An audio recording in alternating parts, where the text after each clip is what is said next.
What's up, guys? It's C. John Vlog here. I just wanted to show y'all, maybe I had a little skateboard like this. I got the Yuneec, but maybe you had the problem it's belt driven. Belt driven better than the hub driven, I've heard, for many different reasons, but I just take that word for it. They say belt driven is better.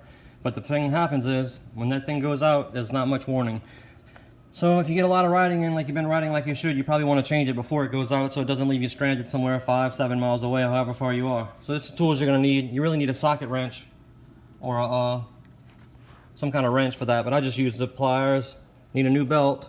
My belt number is 230 5M16 or something like that. I got it from some place I forgot the name of. I'll leave it in the comments, and so you can click on it and all that good stuff. I'm not paid. This is not a paid review. All that stuff. Need a little screwdriver to get these screws off. So you get the screws right here. Put it right here, and you get these screws. Just need a regular here and here. Just need a little Phillips. Screwdriver. I'm using a tiny one, but you probably could use a regular size. Just nothing too big. You don't want it too big. So that screw falls off. Do this one a few times. Almost there. Be patient. Take it off the rest of the way with your hand. Be careful. This thing's gonna fall off now. Cover. You can see that in here you got the gears and stuff. The cog or whatever it's called. You got take this bolt off right here. I just used this, but my socket sets in my car. I don't feel like going down 3 flights of stairs to get it, so take this off.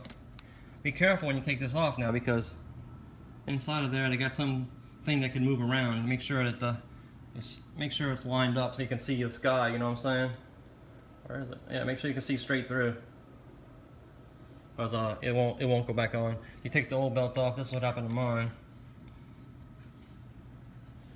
Pretty frayed.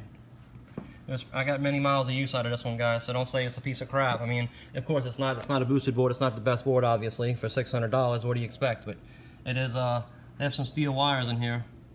It's not crap. The new belts are like $3 on the website. I'll leave a link to.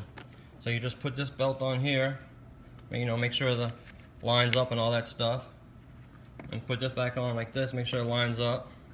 And this is what it's, make sure the screw goes through here to the all the way through. You just jiggle it around a little bit. Jiggle. Well, I ain't got any in the hole. Alright, put it line up like that. Put the belt back on. You might need to move this a little bit to get it. Make sure you put that bolt back on, that little nut back on there.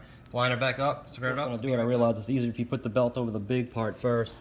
Put the belt over the big part. Push the wheel in, and then you can easily snap this part here into there. Use it, you know, everybody makes it sound, but after jiggling with it a little bit, you know, jiggle it a little bit, use a little something small, put up in there, make sure the teeth line up in there and all that good stuff. Make sure the teeth line up in there. Make sure they're good to go before you wrap it back up. You know, put the nut back on, obviously. When I get to the car, I'm gonna tighten this, guy, so don't flip out on me. Don't say, you know, oh, you can't do that tight with a little, you know. Of course, I realize that. You put this back on, the cover here, back here. Put the screws back on, you're done, guys. I'm gonna give it a test outside. See you outside in a minute. Blurry. See you outside in a minute.